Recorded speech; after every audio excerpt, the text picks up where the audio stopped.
Une jeune mère de famille volage et libertine ne donne plus signe de vie. Tous les gens que j'entends disent la même chose. Il est impossible qu'elle puisse partir. Si je meurs, je meurs. Tu couches? Vas-y, cadeau. Je suis mon jeu, quand même. Le père de son enfant de 4 ans ne s'inquiète pas de sa disparition. À un moment donné, c'est la mère de votre fille, vous faites un avis de recherche. Or, tout ça, toute cette démarche ne se fait pas. Il ne supporte pas qu'elle refasse sa vie avec d'autres hommes. Elle est en construction et Pacchioni ne supporte pas cela.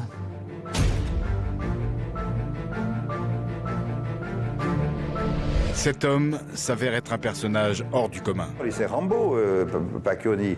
C'est un homme, un personnage de roman, un aventurier, c'est sûr. C'est un homme qui n'a pas froid aux yeux, c'est un baroudeur, c'est un homme solide. La tienne, Julia. La tienne, Enrique.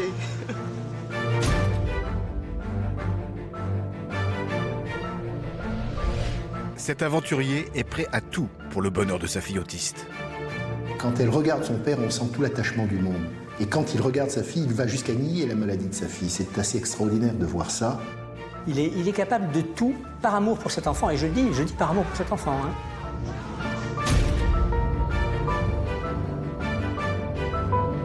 Il kidnappe son propre enfant au nez et à la barbe des policiers. Mais c'est un véritable rapt, quoi.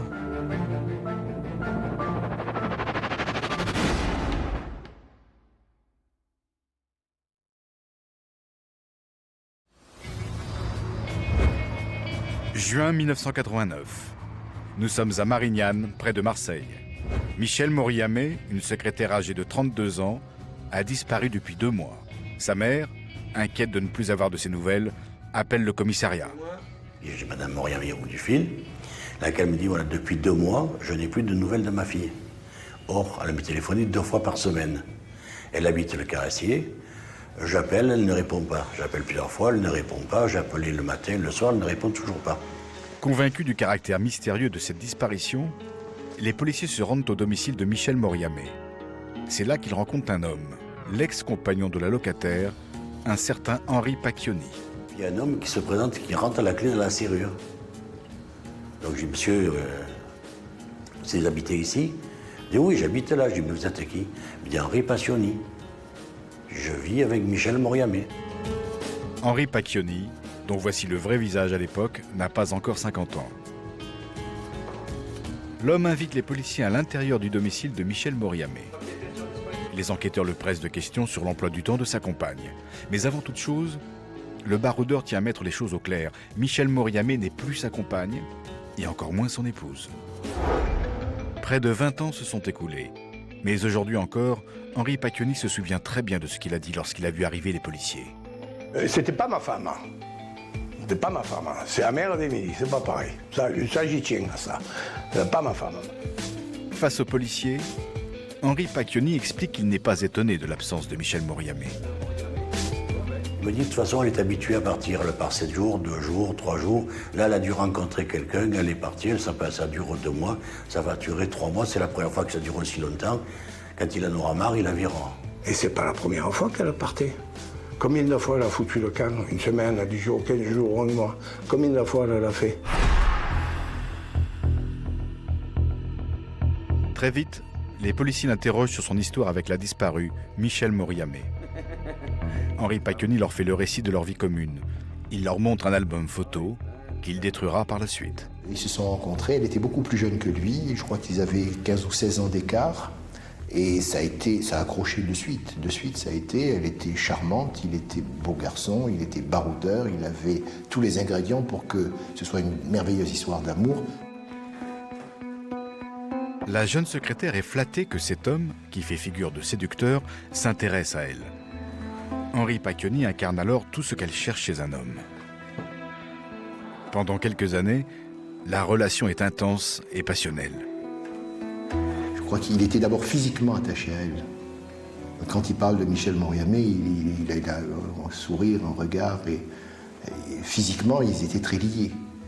Il disait que c'était une princesse, il faut le dire. Bon, elle avait une qualité, il ne faut pas y enlever, c'était au lit. Au lit, c'était une artiste. De cette relation passionnelle, naît en 1984 une petite fille qu'ils appelleront Émilie. Henri découvre à ce moment-là les joies de la paternité. de ce petit bébé qui s'agrippait à moi là, comme une petite folle, là. Hein, qui me faisait des gros bisous baveux là, sur la joue. Là. Ben voilà, ben moi j'ai découvert ça, moi.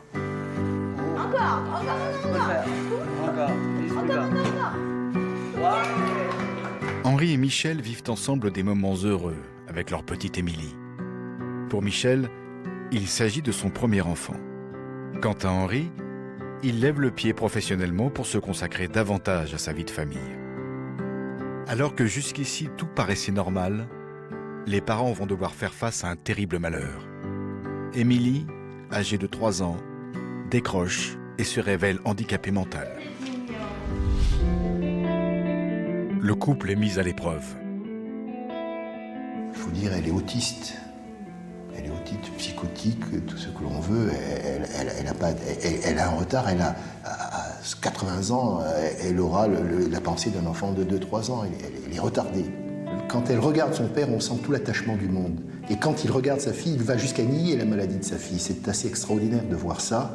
Ils font vraiment un couple, une symbiose. Aux enquêteurs qui s'interrogent sur la disparition de Michel Moriamé, Henri Pacchioni explique qu'ils se sont séparés il y a quelques mois. S'il a les clés de l'appartement de son ex-compagne, c'est uniquement pour s'occuper de leur enfant, Émilie.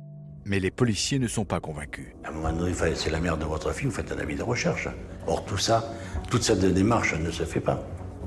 Les enquêteurs demandent à voir la chambre de Michel Moriamé.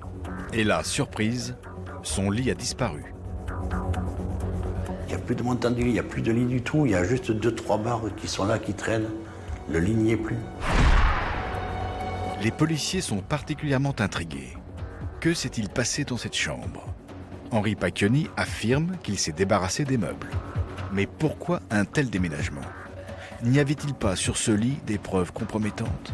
Est-ce qu'il a voulu faire croire à une tentative de déménagement de cette femme ? Je ne sais pas. C'était une énigme. Personne n'a donné d'explication plausible sur cette histoire de lit, sur la raison pour laquelle il l'aurait démonté. Le lit de Michel Moriamé ne sera jamais retrouvé. Mais l'interrogatoire n'ira pas plus loin.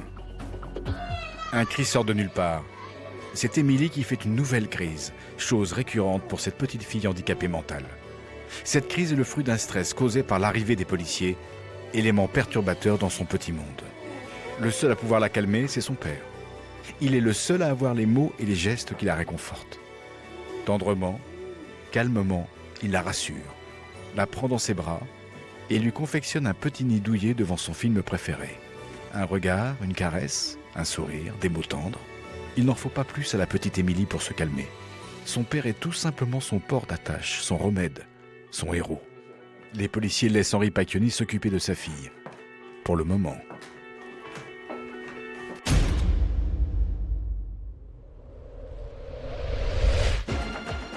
Une mère de famille qui disparaît 2 mois sans donner de nouvelles. Un ex-compagnon dont elle est séparée qui vit chez elle. Une chambre sans lit. Pour les enquêteurs, tout ceci est très étrange. Les policiers ont la conviction qu'ils sont loin d'en avoir fini avec Henri Pacchioni. D'autant plus que l'ex-compagnon a un profil très particulier. Depuis des années, Henri Pacchioni frôle la mort et n'a peur de rien. Dans l'esprit des enquêteurs, un scénario se dessine, celui d'un compagnon jaloux qui n'aurait pas supporté que Michel Moriamé refasse sa vie et qui aurait choisi de l'assassiner. Père aimant, homme violent, meurtrier sans scrupules, coupable ou innocent ? Quel est le vrai visage d'Henri Pacchioni ? Henri Pacchioni se retrouve au commissariat de Marignane à propos de la disparition de son ex-compagne, Michel Moriamé. Les policiers ont face à eux un homme hors du commun, digne des plus grands personnages de romans. Henri Pacchioni est un aventurier des temps modernes qui a plongé dans tous les océans de la planète. C'est un homme qui n'a pas froid aux yeux, c'est un baroudeur, c'est un homme solide. Je dirais que c'est un homme robuste, costaud, mentalement bien équilibré. Lui, c'est Rambo, Pacchioni. Et quand on dit cette affaire, on a l'impression que si c'était un film, ce serait à la fois Indiana Jones et Le Grand Bleu. C'est un homme, un personnage de roman, un aventurier, c'est sûr. C'est un homme qui a une vie dont on rêverait. Beau garçon, bel homme.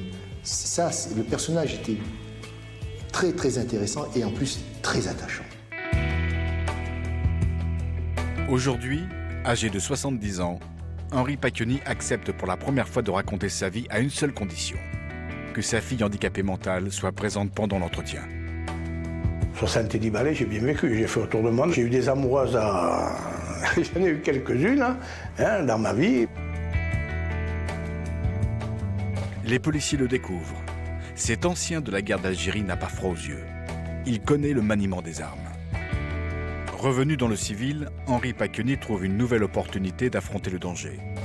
Aventurier à toute épreuve, il intègre la plus grande société internationale de travaux sous-marins en tant que plongeur et foreur. Ainsi, il va connaître toutes les mers du globe au péril de sa vie. C'est une vie à part. Voilà, c'est une vie à part, ça. On mène une belle vie. Les hôtels, les restaurants, les plateformes, les hélicos, les avions, les plongées aussi. C'est une vie d'aventure, pas une vie familiale. En effet, à l'époque, Henri Pacchioni est marié et a 3 enfants. Une vie conjugale difficile.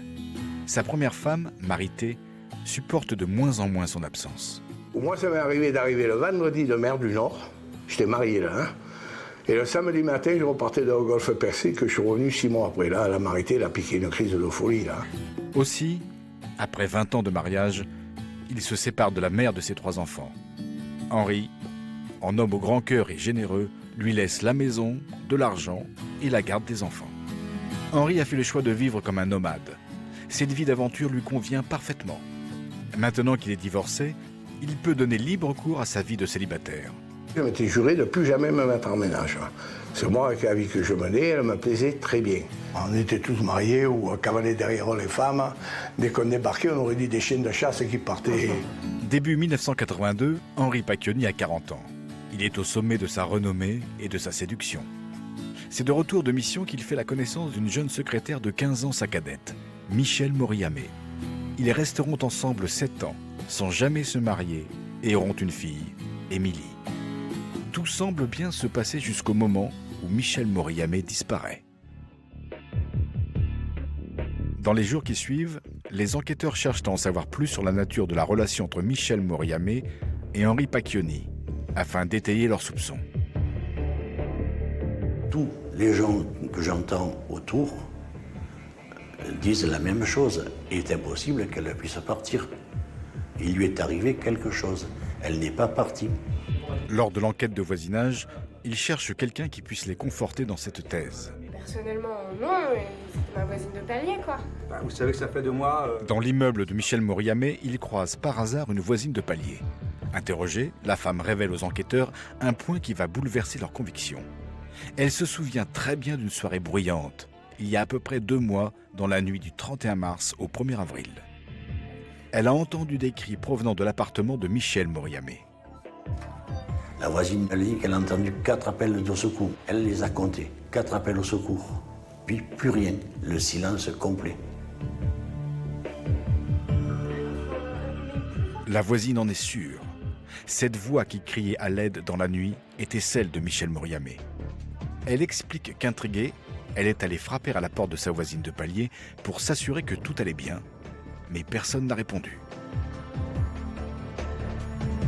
La voisine fait entrer les policiers chez elle et leur explique ce qu'elle a vu à travers le Judas un peu plus tard ce soir-là. Silencieusement, un homme vêtu de noir avec un chapeau, faisant tout pour ne pas être remarqué, a quitté l'appartement de Michèle Moriamé. Elle l'a vu de ses propres yeux. Une dame dit, je regardais par le Judas de ma porte, j'ai vu disparaître une silhouette d'un monsieur, mais ce n'était pas Pacchioni, parce que je reconnais sa démarche. En effet, comme le prouve cette photo, depuis un accident sur une plateforme pétrolière, Henri Pacchioni boite sévèrement. Sa voisine le sait et reconnaîtrait son pas entre 1000. Or, l'inconnu ne boitait pas. La voisine en est certaine, il ne peut en aucun cas s'agir d'Henri Pacchioni. Ah non, Henri Pacchioni boite et en plus il porte des Santiago, donc on l'entend. Mais alors, si ce n'est pas Henri Pacchioni, qui cela peut-il bien être? Avec le témoignage de la voisine, les policiers sont persuadés qu'il est arrivé quelque chose à Michèle Moriamé cette fameuse nuit du 31 mars au 1er avril 1989. Reste alors à comprendre ce qui s'est réellement passé ce soir-là. Qui était cet homme mystérieux si ce n'était pas Henri Pacchioni? Michel est-elle encore en vie? Si oui, où est-elle? Sinon, où se trouve sa dépouille? Monsieur, asseyez-vous, bonjour. Afin de comprendre le profil de la disparue, les enquêteurs interrogent maintenant des proches de Michel Moriamé. Qui est-elle? Avait-elle des ennemis? Ou encore des raisons de disparaître? Au commissariat de Marignane, les auditions défilent. Les policiers comprennent que les relations entre Henri Pacchioni et Michel Moriamé ont toujours été très tendues, notamment à cause du handicap de leur petite Émilie. Henri et Michel ne se sont jamais accordés sur la manière de s'en occuper et de l'éduquer. Comprendre qu'elle est beaucoup mieux en institut. Non, elle veut rien, ta fille. Elle veut rien. Comment elle voit rien, ma fille? Mais Ta gueule alors! Le couple se déchire. Le père d'Émilie accusant la mère d'être à l'origine du handicap de l'enfant. Elle ne supportait pas. Elle ne supportait pas la petite. Hein. Émilie s'approchait de sa mère parce que tous les bébés le font. Elle commençait à marcher. Et là, il fait une tournure, casse-toi de là, tu pues. C'était ça en permanence, ça en permanence.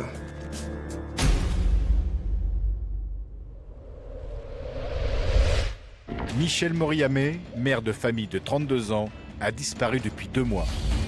Son ex-compagnon et père de sa fille, Henri Pacchioni, est la seule personne à ne pas s'inquiéter. La police découvre que les parents se déchiraient à propos du handicap de leur fille. Henri Pacchioni accuse Michel Moriamé d'être responsable de la maladie mentale d'Émilie. Michel Moriamé était-elle une mauvaise mère qui brutalisait son enfant?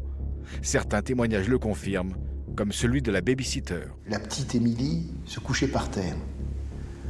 La nounou lui parle et lui fait comprendre qu'il ne faut pas qu'elle dorme ou qu'elle se couche par terre. Et la mère lui dit ce mot terrible, en lui disant « mais c'est pas un mode de communication qu'elle peut comprendre. Il faut lui tirer les cheveux et là elle va comprendre. » Et elle lui montre. Et la nounou est choquée. Pour l'avocat de la famille Moriamé, Alain Mola, Michel était une mère dépassée par l'éducation d'une enfant autiste. Et une parfaite mère peut être aussi de temps en temps héritée et pas à la hauteur. Vous savez, élever un enfant handicapé, c'est pas toujours facile. On peut les adorer, on peut les aider, on peut aussi parfois être dépassé. Rien ne va plus au sein du couple. Henri Pacchioni et Michel Moriamé s'accusent l'un et l'autre d'être responsables de la maladie mentale de leur fille. Et chacun se renvoie la balle sur le retard réel et physique de cet enfant. On va la mettre dans des centres spécialisés. Henri Pacchioni ne supporte pas les centres spécialisés en disant « ce sont des fadas, ce sont des fous, ma fille est normale ». Et je me demande pourquoi on la place. Pour Henri Pacchioni, ce serait Michel Moriamé qui serait responsable du retard intellectuel de sa fille Émilie, qu'elle droguait, selon lui, au somnifère pour la faire taire. C'est dû au somnifère, au coup qu'elle a pris de sa mère. Un bocage, il est simple. Quand un bébé bourré de somnifère, vous l'empêchez de s'éveiller. Michel Moriamé, de son côté, donnait une toute autre explication au handicap d'Émilie. D'après elle, c'est Henri Pacchioni qui serait la cause du traumatisme initial. Ce handicap serait dû au fait qu'au cours d'une dispute, il y en a eu de nombreuses entre eux, elle aurait été précipitée par Pacchioni dans une baignoire d'eau bouillante.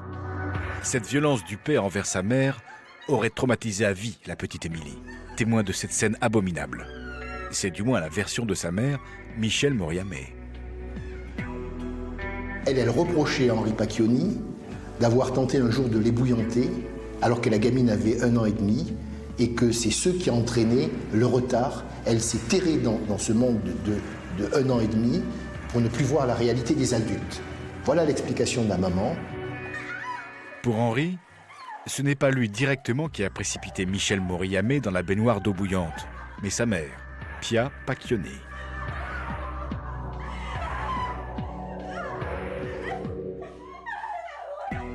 Elle a essayé de frapper ma mère, et ma mère qui l'a bastonné, qui l'a foutu dans la baignoire, qui l'a ébouillanté, ou je ne sais pas ce qui s'est passé. Elle s'est retrouvée à l'hôpital Nord. Et là, on a dit que c'était moi qui l'avais fait, c'est pas moi qui l'ai fait, pas du tout. Et Émilie n'a pas été bloquée, elle l'a même pas vu. Alors, Émilie, quand elle voyait sa mère, elle partait en courant, elle partait à l'inverse. Vrai ou faux, les crises au sein du couple deviennent de plus en plus violentes. Disons qu'ils se disputaient souvent. Ça se terminait souvent en bagarre. D'ailleurs, un de mes collègues avait pris une mention de main courante ou une plainte, une mention de main courante, parce qu'il n'avait pas voulu déposer plainte, il lui avait cassé le nez. C'est un homme violent, c'est un homme qui reconnaît d'ailleurs lui avoir cassé le nez un jour. Bon, c'est original hein, comme réaction à un petit différend. Une agression qu'Henri Pacchioni confirme, mais minimise. On était avec des amis, on soupait, hein, et est arrivé comme un cheveu sur la soupe. alors qu'elle ne devait pas être là. Et puis il a commencé, cette petite poufiasse en parlant d'Émilie et cet enculé. Et Cécile, mais alors Michel, tout le monde, Michel, mais arrête quand même. Puis il a tenté de me frapper, je me suis retourné, pof, le nez, il s'est collé sur la figure. Et c'est moi qui l'ai amené à l'hôpital avec mon ami Daniel. Je ne me suis pas caché, je n'ai pas dit que c'était pas moi, c'est moi qui l'ai fait. Comment et pourquoi Michel Moriamé, une jeune secrétaire de 32 ans, a-t-elle disparu? C'était quand même une fille assez volage et assez libertine. Pacchioni est devenu fou. Elle a peur de lui, elle le signale, elle fait un testament. Que s'est-il passé lors de cette fameuse nuit du 31 mars au 1er avril 1989? S'il ne l'a pas jeté là, c'est qu'il ne sait pas où il a jeté le corps et que c'est pas lui qui a jeté le corps. Incarcéré et accusé du meurtre de son ex-compagne, Henri Pacchioni va réussir l'exploit de s'évader et de partir en cavale à l'autre bout du monde avec sa fille handicapée. Chose qu'il fait en s'étant évadé, c'est pas de prendre le large, c'est d'aller chercher sa fille. Voilà.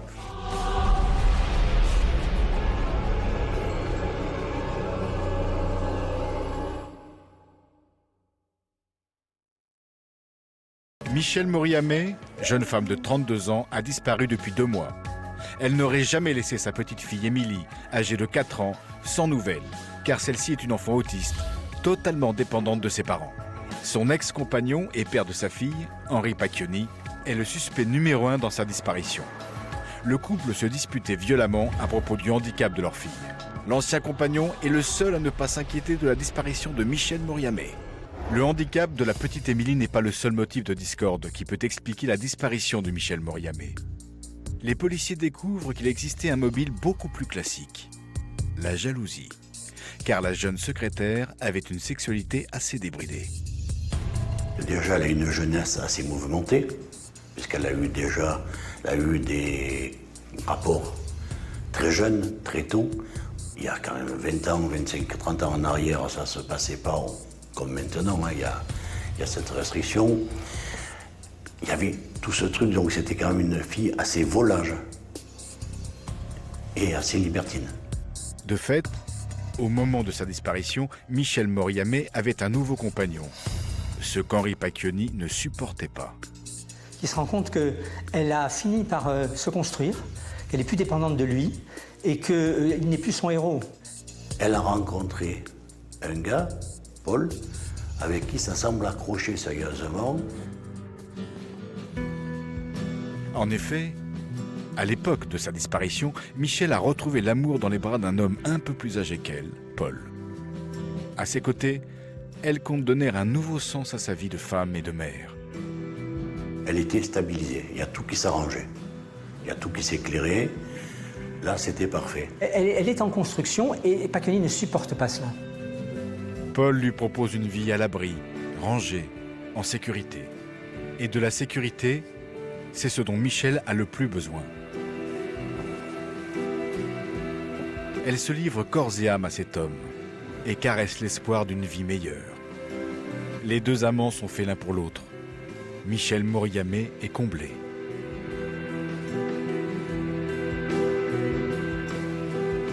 Pour ses proches, à 32 ans, Michel avait enfin mis sa vie sur de bons rails. Elle allait même devenir propriétaire d'un magasin de fleurs. Et elle avait un projet extrêmement élaboré de prendre sa vie en main, puisqu'elle était sur le point de signer l'achat d'un fonds de commerce. Elle avait signé 3 mois auparavant un compromis de vente pour un magasin de fleurs. J'ai peur que ça dérape et ça va déraper. Les enquêteurs apprennent également que Michel avait une peur bleue d'Henri Pacchioni. À plusieurs reprises, elle a avisé ses proches de ses inquiétudes. Pacchioni est devenu fou. Il est violent, il est vindicatif, elle a peur de lui, elle le signale, elle fait un testament. À qui je peux la confier?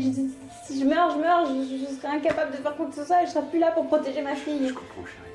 Elle aurait aussi confié à son nouveau compagnon, Paul, sa peur qu'un jour Pacchioni ne la tue et que sa fille soit placée après sa mort dans une famille d'accueil. Dans les bras de son nouveau compagnon, Michel Moriamé semble désespéré. Ces révélations confortent les enquêteurs dans leur intuition. Michel Moriamé n'avait aucune raison de partir. Il lui est donc bien arrivé quelque chose. Les policiers pensent qu'ils ont affaire à un scénario criminel classique. Follement épris de Michel, Henri Pacchioni n'aurait pas supporté l'idée de la voir refaire sa vie avec un autre homme.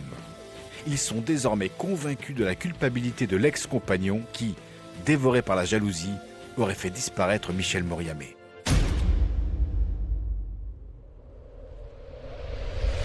Henri Pacchioni est le suspect numéro 1 dans la disparition de la mère de sa fille handicapée. Michel Moriamé a disparu. Son corps n'a pas été retrouvé. Les enquêteurs sont persuadés qu'il s'agit d'un meurtre. Les deux parents d'Émilie se déchiraient à propos du handicap de leur fille. Michel Moriamé avait des projets et un nouvel homme dans sa vie.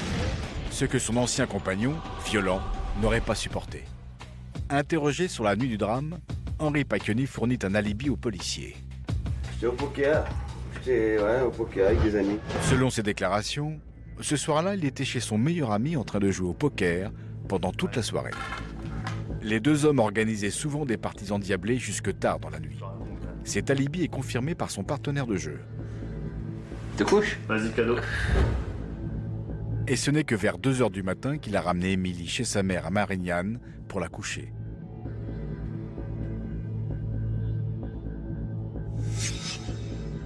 Mais avant de partir, en bon père attentif, Henri Pacchioni tient à s'assurer que Michel Moriamé est bien là.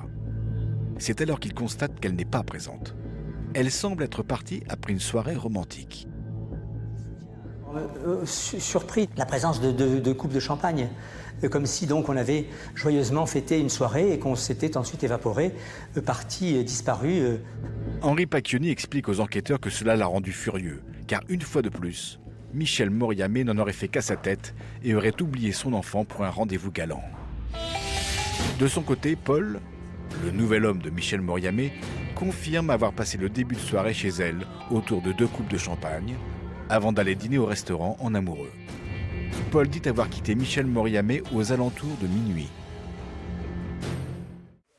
Bon, monsieur Pacchioni, j'ai l'impression qu'on n'a pas beaucoup avancé. Henri Pacchioni pense en avoir fini avec cette affaire. Mais ce qu'il ignore, c'est qu'Émilie, le fruit de la discorde dans le couple, va avoir une importance capitale lors de son passage devant le juge d'instruction. En effet, le magistrat, persuadé de la culpabilité d'Henri Pacchioni, appuie sur la corde sensible du suspect. Si Henri Pacchioni n'avoue pas le crime, il risque de perdre à tout jamais sa fille qui sera placée dans une institution, ou pire encore pour lui, dans la famille de Michel Moriamé. Je vous mets en prison, au secret, vous ne verrez plus votre mère, vous ne verrez plus votre enfant, vous ne verrez plus personne. Il est toujours obsédé par l'idée de... Est-ce qu'on va lui enlever sa fille? Voilà.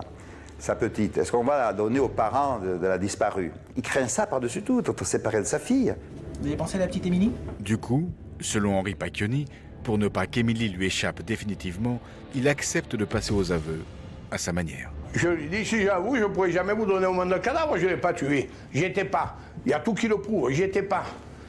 Et là, il m'a dit, moi je m'en fous, vous signez, vous avouez, puis c'est tout. Pour la première fois, il explique alors au juge ce qu'il se serait passé selon lui cette fameuse nuit du 31 mars au 1er avril. Il était bien chez son partenaire de poker, mais il est rentré plus tôt que prévu, car Émilie réclamait son lit. Il est arrivé à l'appartement de Michel Moriamé aux alentours de minuit. Henri Pacchioni a laissé la petite Émilie à sa mère, le temps d'aller garer sa voiture. Il revient, elle était en train d'être violente une fois de plus, une fois de trop, avec Émilie. Allez, mais réagis là! Pourquoi tu réagis pas comme ça? Hein? Qu'est-ce que j'ai fait moi pour avoir une petite fille comme ça? J'avais pas demandé ça! Elle vient d'agresser l'enfant, il s'interpose. Il ne va pas le supporter et il va y avoir une bagarre. Oh, pourquoi t'es comme ça? Michel, arrête!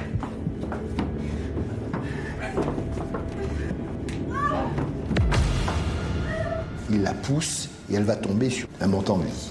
Elle est tombée sur l'angle du lit, elle s'est fracassée le crâne. Il la pousse et elle tombe et elle meurt. Ainsi, pour Henri Pacchioni, les choses sont claires. Il n'a jamais voulu la mort de son ex-compagne. C'était un accident.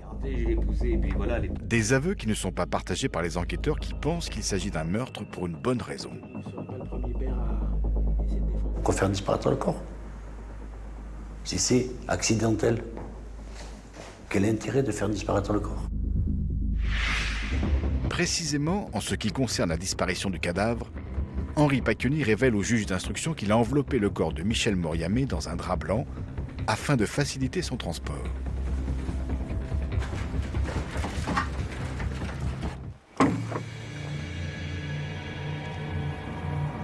Toujours dans ses aveux, le baroudeur explique qu'il a chargé le corps dans le coffre de sa voiture et est parti près du canal de Martigues, qu'il connaissait bien. En plongeur expérimenté, Henri Pacchioni sait comment faire disparaître un corps afin d'éviter qu'il remonte à la surface. Selon ses déclarations, il aurait coulé la dépouille de son ex-compagne dans le canal de Martigues en espérant que le courant se charge de son sort. Michel Moriamé, cette jeune mère de famille qui reprenait goût à la vie, aurait trouvé comme dernière demeure les eaux troubles du canal de Martigues. Henri Pacchioni révèle que c'est ensuite, en revenant à l'appartement, qu'il aurait démonté le lit et l'aurait fait disparaître. Pour le juge d'instruction, tout s'explique. Henri Pacchioni a tué son ex-compagne, Michel Moriamé, parce qu'il était persuadé qu'elle maltraitait leur fille handicapée, Émilie. Mais ce qu'ignore la justice, c'est qu'elle va se trouver confrontée à une incroyable énigme. Reste la question sans réponse, où est passé le corps? Qu'est-ce qu'il a fait du corps, quoi? C'est le mystère de ce dossier. On va se rendre compte que c'est pas possible qu'il ait jeté le corps à cet endroit. Après les révélations d'Henri Pacchioni, les enquêteurs se rendent ici sur les lieux où se trouverait le cadavre de Michel Moriamé au canal de Martigues. Avec nous, 19 ans plus tard, Henri Pacchioni revient sur les lieux. Voilà les lieux où j'aurais jeté Moriamé Michel. Et voilà, je l'ai prise dans les bras et je l'ai posée dans l'eau. Alors tout le monde était content, on a applaudi, bravo monsieur Pacchioni, c'est super. Mais il n'y a pas d'eau, il n'y a rien. J'ai jamais posé Moriamé Michel là. Mais moi, dans ma tête aussi, j'ai dit, bon, mais il faut voir. Quand on est arrivé là, il n'y a pas de fond, il n'y a pas de courant, il n'y a rien du tout, c'est impossible. Eh bien non, ça fait rien. Les enquêteurs sont stupéfaits. Si un corps avait été déposé dans ce bassin de 30 cm de fond, on aurait logiquement dû le retrouver. Pour la défense d'Henri Pacchioni, cela prouve tout simplement que son client est innocent. Donc s'il ne l'a pas jeté là, c'est qu'il ne sait pas où il a jeté le corps et que ce n'est pas lui qui a jeté le corps. Donc il y a déjà une incertitude parce que tous les experts sont venus dire que s'il l'avait jeté à cet endroit, le corps serait remonté. On n'a jamais retrouvé de corps. Alors, Henri Pacchioni est-il un manipulateur ou un faux coupable? Mais si ce n'est pas lui le meurtrier, qui est-ce? Souvenez-vous. La voisine de palier de Michel Moriamé affirmait aux enquêteurs avoir aperçu un homme en noir avec un chapeau cette fameuse nuit du 31 mars au 1er avril 1989. Pour elle, cet homme ne pouvait pas être Henri Pacchioni. Pour l'avocat de la défense, Maître Keïta, l'aventurier aurait avoué pour couvrir quelqu'un. Moi, je crois qu'il cache un secret. Voilà. J'ai toujours pensé qu'il y avait un secret. J'ai toujours été persuadé que ce n'était pas lui qui avait tué, mais qu'il couvrait quelqu'un. Avec ou sans cadavre, pour la justice, c'est bien Henri Pacchioni, le meurtrier de Michel Moriamé.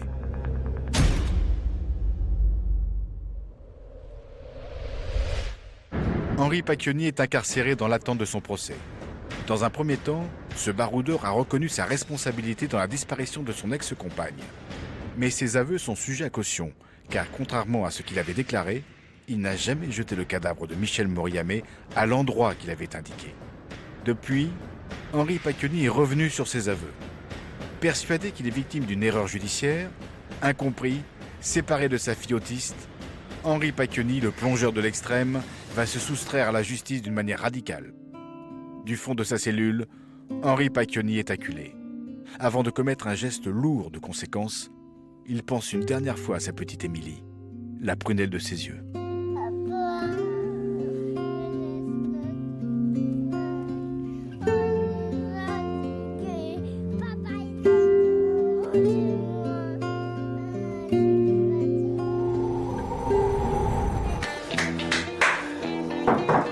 Afin d'attirer l'attention sur lui, ce père de famille désespéré s'apprête à commettre l'irréparable. Puis j'ai un habit de nylon, j'ai arrosé d'alcool et j'ai gratté l'allumette. Voilà, tout simplement. Son survêtement est en nylon, matière qu'il sait très inflammable. Dans sa cellule, Henri Pacchioni se vide une bouteille pleine d'alcool sur tout le corps. Il fait tout pour se tuer.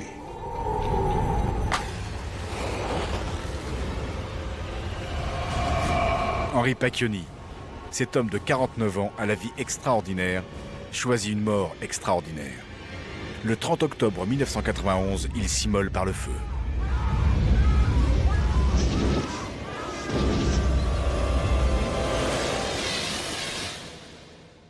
Mais il était écrit qu'Henri Pacchioni ne devait pas mourir au fond d'une prison. Grâce à l'intervention très rapide des gardiens et des ambulanciers, l'homme est sauvé des flammes in extremis. Immédiatement, Henri Pacchioni est transféré à l'hôpital des Grands Brûlés de Marseille. Son pronostic vital est très engagé. Henri Pacchioni est brûlé sur 60% de sa surface corporelle. Et il a survécu parce que justement c'est un baroudeur qui avait un physique exceptionnellement fort. Exceptionnel. Et son corps va réagir à cette violente agression qu'il s'est lui-même prodiguée. Le feu, c'est terrible. On souffre terriblement, il est brûlé sur tout le corps. Il est transporté au Grand Brûlé de Sainte-Marguerite et là, il est sauvé. Contre toute attente, et à la surprise des médecins, Henri Pacchioni survit. Alors, je me suis vite retapé. Enfin, il y avait quand même une respiration artificielle, tout. Les filles qui me gardaient, tous ils m'avaient à la bonne, ils connaissaient mon histoire.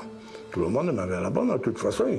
De fait, Henri Pacchioni, le détenu hospitalisé, arrive à sensibiliser les fonctionnaires de police qui assurent sa garde surveillée. On comprend que des liens aient pu se créer, même avec les gardiens ou avec le fonctionnaire de police. C'est un personnage sympathique, c'est un père de famille à qui il est arrivé un malheur. Venir une petite fille handicapée, qui est maltraitée par sa mère et qui a mis fin au jour de sa femme par accident pour l'amour de sa fille. Les fonctionnaires de police ne sont pas les seuls à être émus par son histoire. Lorsqu'il est transféré à l'Institut Héliomarin d'Hyères, près de Toulon pour sa rééducation, il fait la rencontre d'un homme paralysé qui va le pousser à s'évader. Non, je vais mieux. On va me remettre en tôle. Tu peux pas retourner en tôle. Ouais, pas le choix. Qu'est-ce qu'elle va faire, Émilie, sans toi? Il est dans la section hautement surveillée quand même, hautement surveillée. Et il va rencontrer un homme qui est paraplégique, qui est dans un fauteuil roulant. Et puis cet homme sent qu'il y a un malaise profond chez Henri Pacchioni, qu'il est obsédé par une seule chose. Et à un moment donné, celui qui est son compagnon de cellule, qui est paraplégique ou tétraplégique, je crois, va lui dire: qu'est-ce que tu fais ici? Tu n'as pas honte? Émilie a besoin de toi. Allez, je t'ouvre la porte, ou en tout cas, je t'indique qu'il faut partir. Tu es resté trop longtemps ici. Il va partir. Va chercher Émilie, Henri. J'y vais. Va la chercher. Merci à toi. Je n'oublierai jamais ça. Henri Pacchioni est déterminé. Cet aventurier décide de franchir le point de non-retour. À partir de maintenant, l'homme est en cavale et devra regarder derrière son épaule et ne dormir que d'un œil s'il veut rester un homme libre.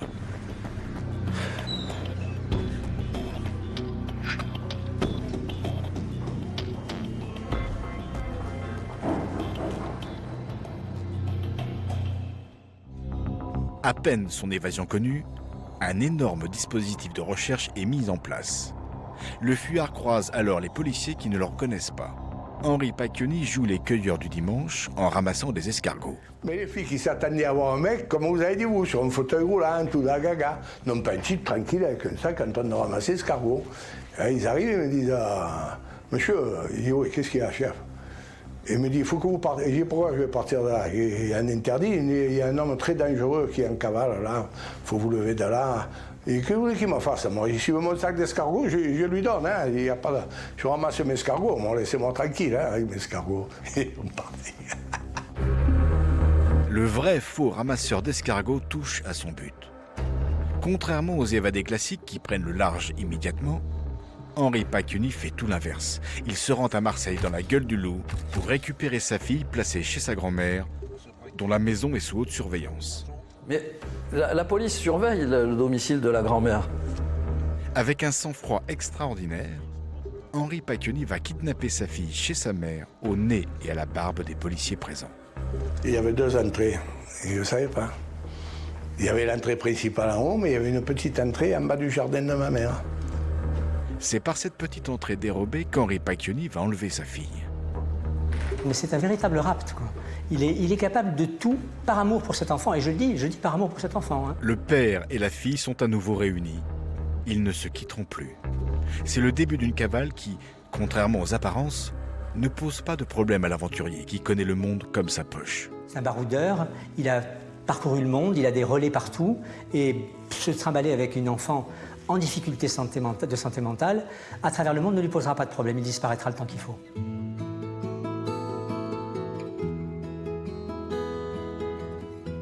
Cet enfant a été brinque-ballé comme un paquet. Je pense qu'il aimait cet enfant. Il l'aimait au point de ne pas vouloir la partager. En cavale, cet enfant handicapé qui pourrait sembler être un poids va se révéler au contraire son meilleur atout. En effet, quoi de plus naturel qu'un père et sa fille en voyage? On a passé de belles vacances.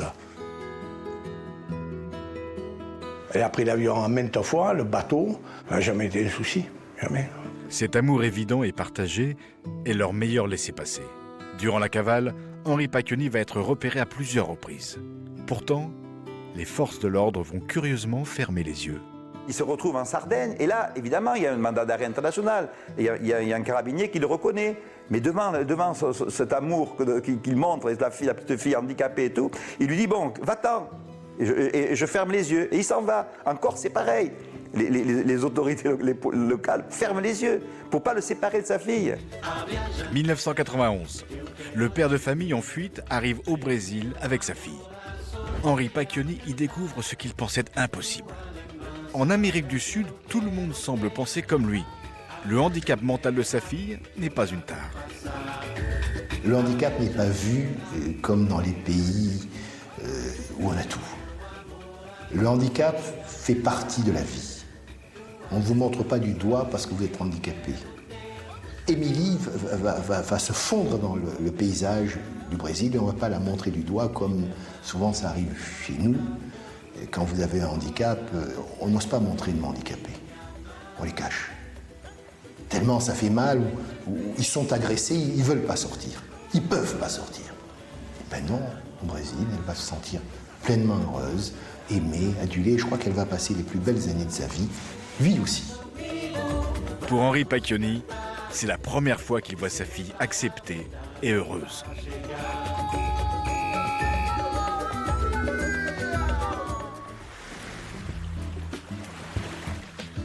T'as de beaux yeux, Julien. Nous sommes au Brésil en décembre 1995. Cela fait 4 ans et demi que Henri Pacchioni est en cavale, avec toujours à ses côtés sa fille Émilie, désormais âgée de 11 ans.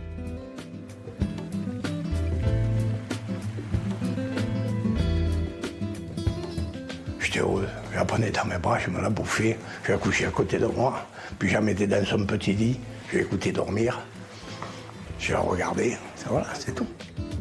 Ah, belle. Dans son entourage brésilien, personne ne connaît le passé de cet homme. Afin qu'on ne puisse l'identifier, Henri Pacchioni a pris soin de changer son identité et celle de sa fille. Il s'appelle à présent Enrique et Émilie Pérez. Enrique Pérez travaille ici dans les mines de pierres précieuses. Depuis son implication dans la mort de Michel Moriamé, l'homme a basculé dans l'illégalité. Je reviens. Il ne plonge plus au fond des océans, mais est devenu trafiquant d'émeraudes. Bien, ça va. Une activité très lucrative qui lui permet d'offrir une vie de rêve à la petite Émilie. Cette profession hors la loi pousse également Henri Pacchioni à effectuer de nombreux déplacements à travers le monde. On est OK. En décembre 1995, le père d'Émilie, âgé de 53 ans, doit quitter le Brésil. Bien qu'il soit sous le coup d'un mandat d'arrêt, il revient clandestinement à Marseille avec sa fille. Cet homme en cavale croit alors avoir tout prévu. Avec sa fausse identité, il pense qu'il ne risque pas d'être démasqué. Cette destination, qui devait être de courte durée, se révélera être le centre du piège qui va se refermer sur Henri Pacchioni. Le bon père de famille en fuite avec sa fille va se faire arrêter. Pas pour son trafic de pierres précieuses, mais pour un dossier criminel qui le poursuit depuis 7 ans. Le meurtre de son ex-compagne, Michel Moriamé. Nous sommes à Marseille, en janvier 1996, soit un mois plus tard. Henri Pacchioni va retrouver les policiers qui étaient sur sa trace depuis plus de 4 ans. il revient en France pour récupérer de l'argent parce que j'ai cru comprendre qu'au Brésil, il traficotait dans le diamant ou il y a une histoire de cet ordre-là. Ce qu'ignore Henri Pacchioni, c'est qu'il a été donné par un indique anonyme et les policiers savent désormais où il se cache. Il a été dénoncé quand il est revenu à Marseille, oui. Mais ça, je ne pourrais pas vous dire qui c'est parce que je ne le sais pas moi-même. Au petit matin, un véhicule de police se rend au domicile où logent Henri Pacchioni et sa fille Émilie.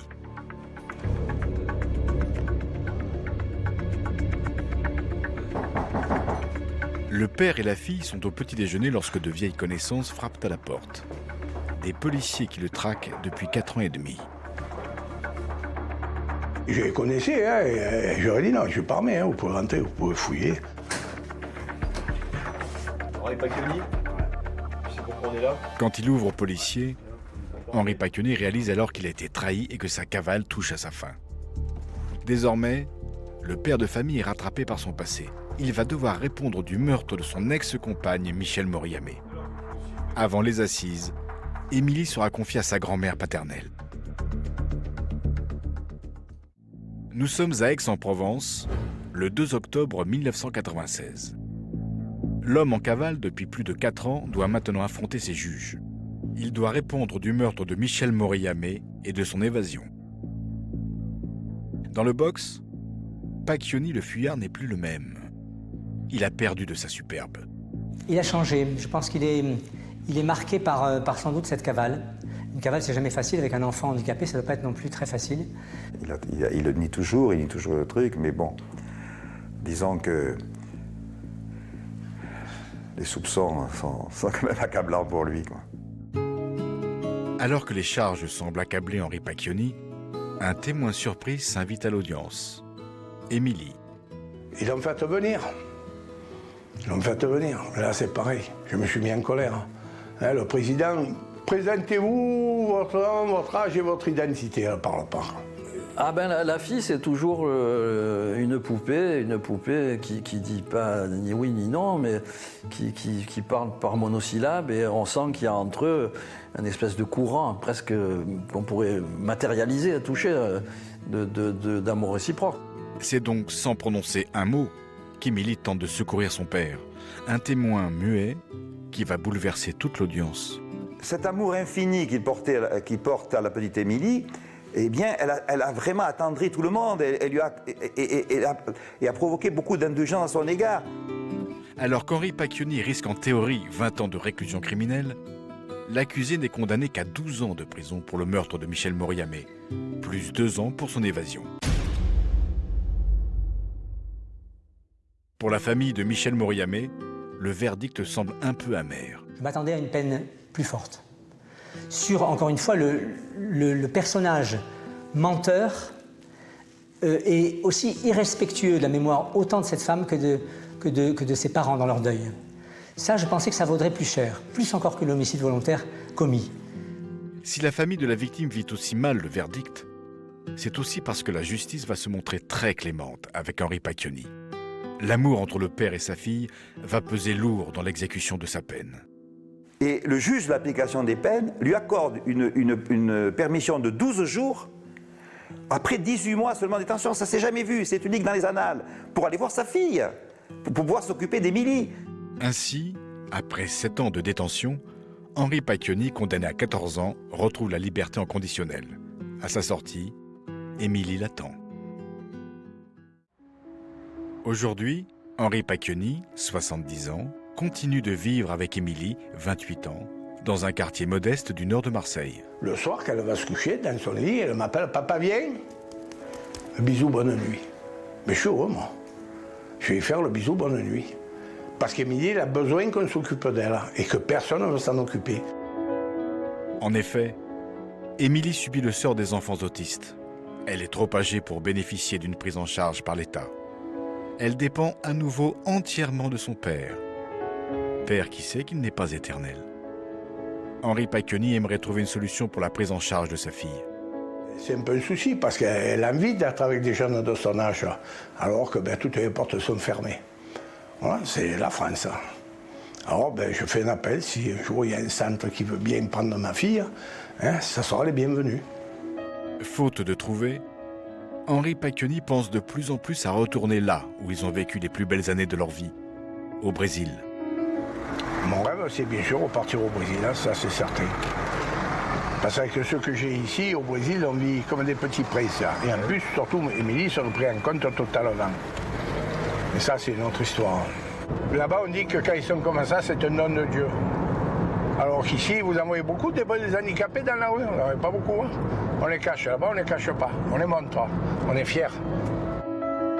La famille de Michel Moriamé est repartie déçue du procès. Elle ne saura jamais la vérité. Monsieur Moriamé est décédé. Il est parti avec cette angoisse, cette préoccupation de savoir comment son enfant est mort, de ne pas avoir eu de sépulture devant laquelle il pouvait se recueillir. Quant à Madame Moriamé, elle vieillit gentiment, elle prend du recul par rapport à tout cela, elle ne croit plus à rien et elle attend peut-être de mourir en emportant cette douleur d'une mort sans preuve. 23 ans après, le corps de Michel Moriamé n'a toujours pas été retrouvé.